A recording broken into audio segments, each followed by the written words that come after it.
¿Qué sucede cuando el eco de una risa infantil se convierte en un susurro helado que se niega a abandonar las paredes que alguna vez la contuvieron?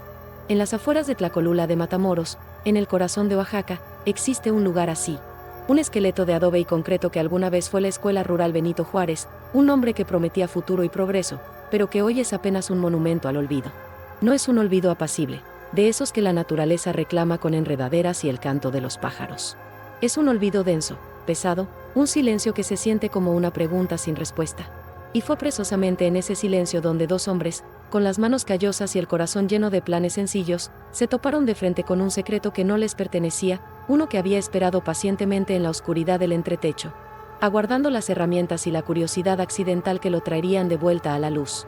Era una mañana de martes, el 14 de mayo de 2013, un día que para Javier Mendoza y su sobrino, Mateo Cruz, comenzó como cualquier otro, con el aroma del café de olla y la promesa de un jornal que los acercaba un poco más a sus modestos sueños.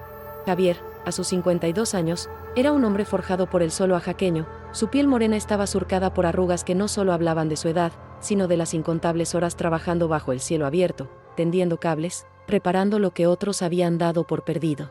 Su mayor anhelo no era la riqueza, sino algo mucho más sagrado, la carrera de medicina de su hija, Sofía. Cada peso ganado, cada contrato asegurado, era un ladrillo más en el edificio de ese sueño, un futuro que él nunca pudo tener pero que se esmeraba en construir para ella. Mateo, en cambio, era la energía de la juventud. Con 24 años, veía en su tío a un maestro, pero también sentía el impulso de volar solo. Quería abrir su propio taller de electricidad, casarse con su novia de toda la vida y comprar una pequeña casa cerca de sus padres. Este trabajo en la vieja escuela era un encargo peculiar, solicitado por un empresario de la capital que había comprado el terreno a un precio irrisorio con la intención de construir una bodega. Antes de demoler, necesitaba un peritaje completo de la instalación eléctrica original para evitar cualquier riesgo. Era un trabajo sucio, polvoriento y, en apariencia, simple. La Escuela Rural Benito Juárez había cerrado sus puertas en 1988. La versión oficial, la que se contaba en los pasillos del ayuntamiento, hablaba de daños estructurales irreparables tras una serie de temblores. Sin embargo, entre la gente mayor del pueblo, circulaba un murmullo distinto, una historia de sombra sobre una repentina y nunca explicada desaparición de fondos destinados a su remodelación y la subsecuente decisión de abandonarla a su suerte. Al llegar, Javier sintió una opresión en el pecho. No era un hombre supersticioso, pero el aire en ese lugar era distinto. El patio de juegos, donde antes resonaban las carreras y los gritos de alegría, ahora era un campo de hierba seca y metal oxidado. Un único columpio se mecía lentamente, movido por una brisa que parecía cargar con el peso de los años. Mateo, más pragmático, ya estaba descargando las escaleras y las cajas de herramientas. «Vamos, tío, que si terminamos pronto, alcanzamos las tlayudas de doña Elia», dijo con una sonrisa que buscaba aligerar el ambiente. Ingresaron al edificio principal. El olor a moho y a papel en descomposición era abrumador. En los salones, pupitres desvencijados yacían cubiertos por una gruesa capa de polvo y excremento de aves. En las paredes, los restos de dibujos infantiles, soles sonrientes y familias de palitos, se desvanecían como fantasmas pálidos. El trabajo se concentraba en el salón de actos, el más grande del complejo. El techo, de vigas de madera y láminas de yeso, presentaba varias manchas de humedad. Según los planos, el cableado principal corría justo por encima. Fue Mateo quien subió primero la escalera de tijera. Con una lámpara de cabeza, se adentró en la penumbra del entretecho, un espacio de no más de 1 metro de altura, lleno de telarañas y nidos de roedores. «Aquí arriba todo es un desastre, tío. Parece que nadie ha tocado esto en un siglo», gritó desde la oscuridad. Javier, desde abajo, le pasaba las herramientas. Pasaron casi 2 horas en esa rutina, el silencio del lugar roto únicamente por el crujir de la madera y las voces de los dos hombres. Mateo avanzaba lentamente, revisando el estado de los conductos, cuando su mano tropezó con algo que no era ni madera, ni yeso, ni cable. Era duro, frío y metálico. «Oye, tío, aquí hay algo raro», dijo Mateo, su voz teñida de una extraña curiosidad. «¿Qué cosa?» «Una tubería vieja», respondió Javier, sin apartar la vista de los planos. «No, es una caja. Una caja de metal, y está pesada». El corazón de Javier dio un vuelco sutil. La historia del desfalco, de los fondos desaparecidos, cruzó su mente. Y sí, la idea era tentadora. Con cuidado, Mateo arrastró el objeto hasta la apertura en el techo. No era muy grande, quizás del tamaño de una caja de zapatos, pero estaba hecha de un metal grueso y oxidado, sin cerradura visible, sellada con soldadura en sus bordes. Era un trabajo hecho para durar, para no ser abierto. La bajaron con esfuerzo y la colocaron en el suelo polvoriento del salón de actos. Por un momento, se quedaron mirándola en silencio.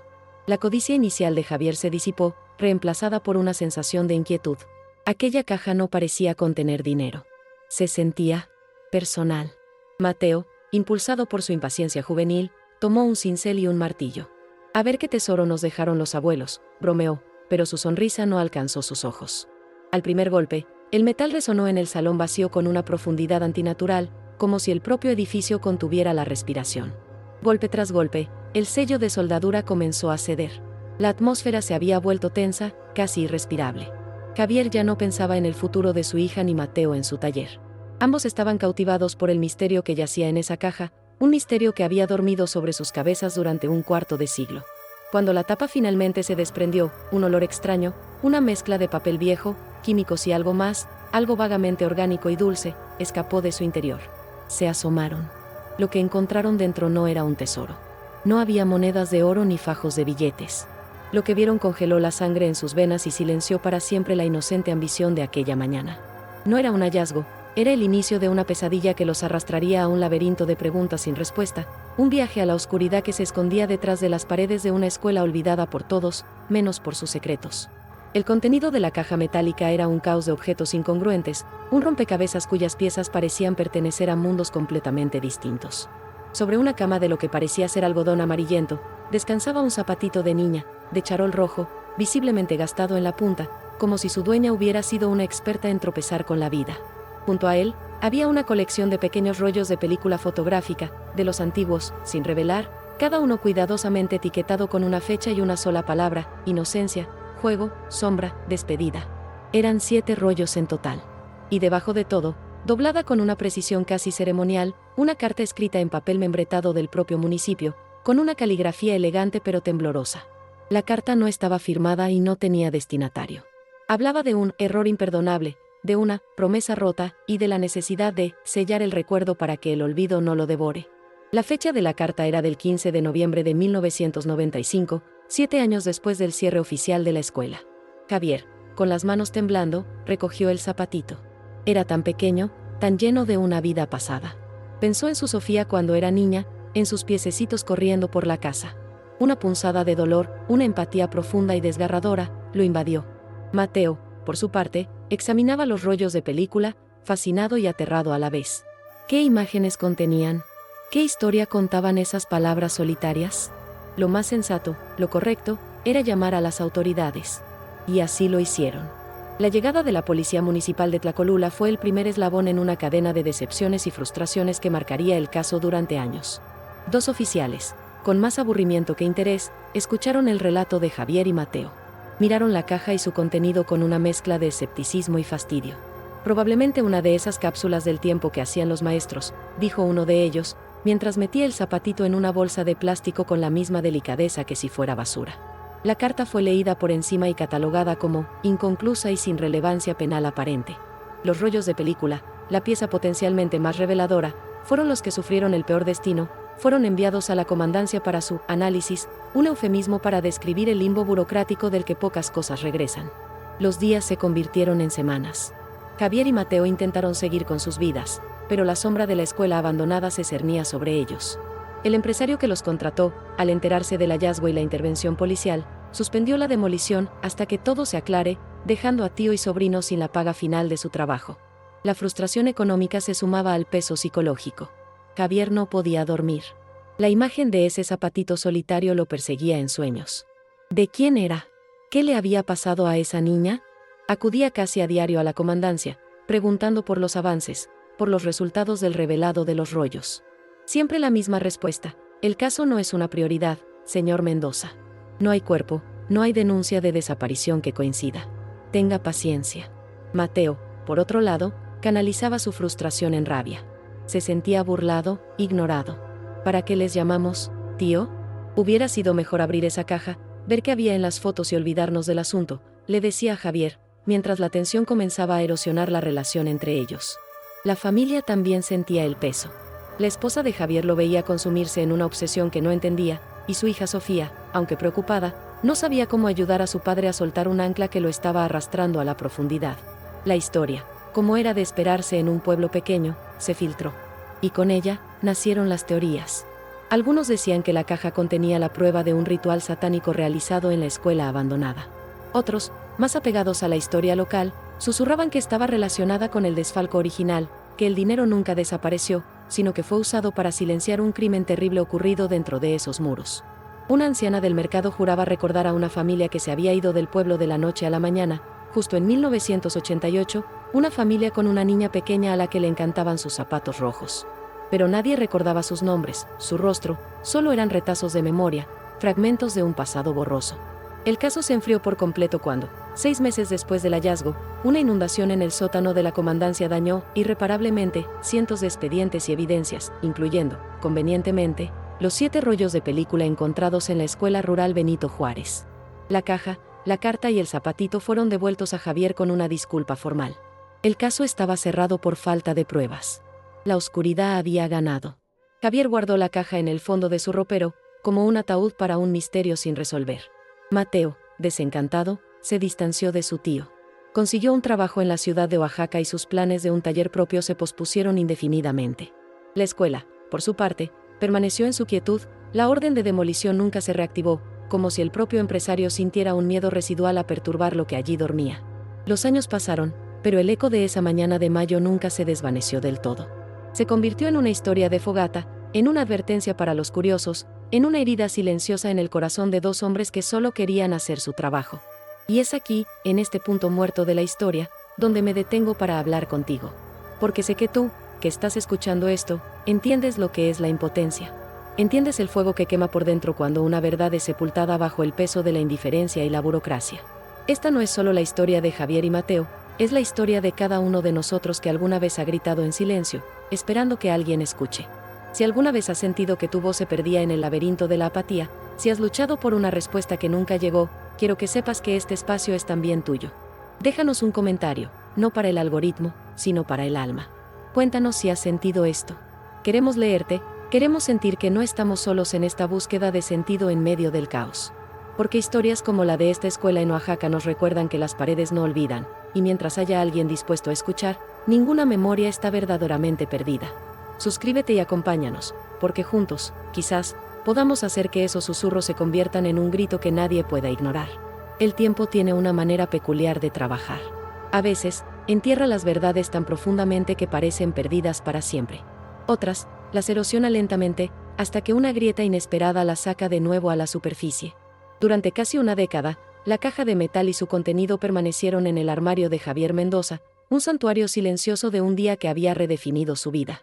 Javier envejeció, su hija Sofía finalmente se graduó, no como médica, sino como archivista y restauradora de documentos, una carrera que, quizás inconscientemente, eligió por la obsesión de su padre con el pasado. Mateo rara vez visitaba Tlacolula, su relación con Javier era cordial pero distante, marcada por esa cicatriz invisible de 2013. La escuela abandonada seguía en pie, un centinela de su propio misterio.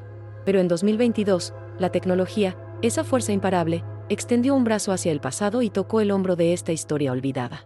Sofía, trabajando en un proyecto de digitalización del Archivo Fotográfico Municipal de Oaxaca, se topó con una colección donada por la familia de un antiguo fotógrafo local, fallecido años atrás. Eran cajas y cajas de negativos, la mayoría sin catalogar. Por pura curiosidad profesional, decidió aplicar nuevas técnicas de escaneo y recuperación de imágenes a algunos negativos que parecían dañados por la humedad. Fue entonces cuando encontró algo que le heló la sangre. Una serie de negativos, marcados con una etiqueta casi ilegible que decía, encargo privado, BJ, mostraba imágenes de la escuela rural Benito Juárez. No eran de su época de funcionamiento, sino de su abandono. Las fotos eran extrañas, artísticas, casi lúgubres. Y en una de ellas, una niña de unos 6 o 7 años, de espaldas a la cámara, miraba por la ventana de un salón de clases vacío. La niña llevaba un vestido blanco y unos inconfundibles zapatitos de charol rojo. Sofía sintió un escalofrío recorrerle la espalda. Corrió a casa de su padre, le mostró la imagen recuperada en su computadora portátil. Javier se quedó sin aliento. Era ella. Era la dueña del zapato. Pero había algo más. Gracias a la restauración digital, Sofía pudo limpiar y enfocar otra imagen de la misma serie. Mostraba a un hombre, de pie, en el mismo salón de actos donde su padre y su primo encontraron la caja. El hombre sostenía una cámara, similar a la que habría tomado esas fotos.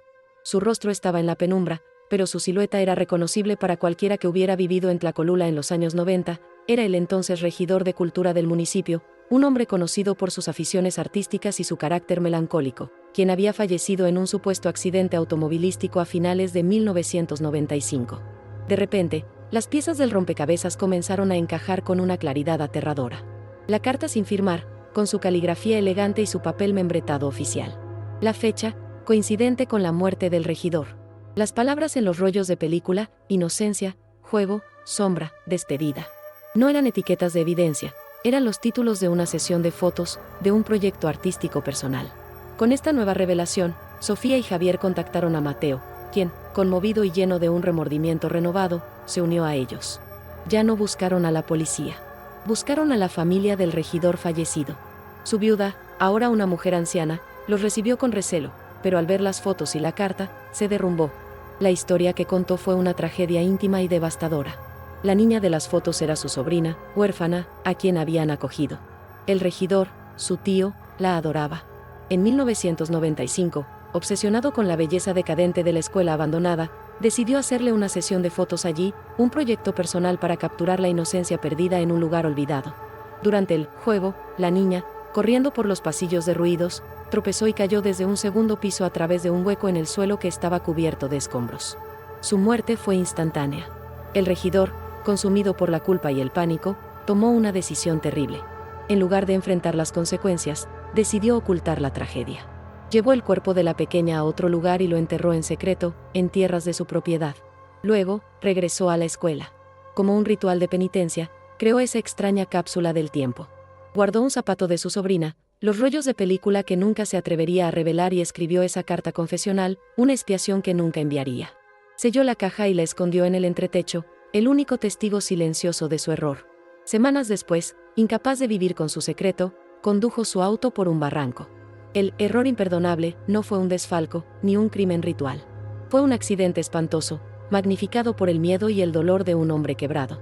El hallazgo de Javier y Mateo no había desenterrado un crimen, sino una pena inmensa, una historia de amor y culpa sellada en metal. La familia, finalmente, pudo darle a la niña una sepultura digna y cerrar un ciclo de duelo que había permanecido abierto y sin nombre durante décadas.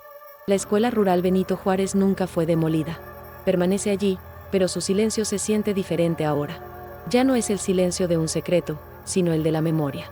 Un recordatorio de que detrás de cada lugar olvidado, puede haber una historia humana, compleja y profundamente triste. Javier y Mateo restauraron su vínculo, unidos ahora no por la frustración, sino por la resolución de una verdad que les fue encomendada por el destino. Esta historia no terminó en un juzgado, ni con esposas y sentencias. Terminó con una lápida que finalmente llevaba un nombre, con una familia que pudo llorar en paz, y con dos hombres que aprendieron que a veces, la justicia no es un veredicto, sino simplemente, la verdad saliendo a la luz. Y es por eso que hacemos esto. Es por eso que te contamos estas historias. Porque creemos que cada vida, cada memoria, por pequeña o anónima que sea, importa. Hay tantas cajas selladas en los entretechos de nuestro mundo, tantos susurros esperando una voz. Si tú cargas con una de esas historias, un recuerdo que necesita ser compartido para poder sanar, te invitamos a que te quedes. Suscríbete, sí, pero más importante aún, siéntete parte de esta comunidad. Este no es solo un canal, es un refugio para las memorias que se niegan a ser olvidadas. Cuéntanos tu historia en los comentarios, o simplemente acompáñanos en la próxima. Porque cada relato que compartimos es una luz más que encendemos juntos contra la indiferencia y el olvido. Gracias por escuchar.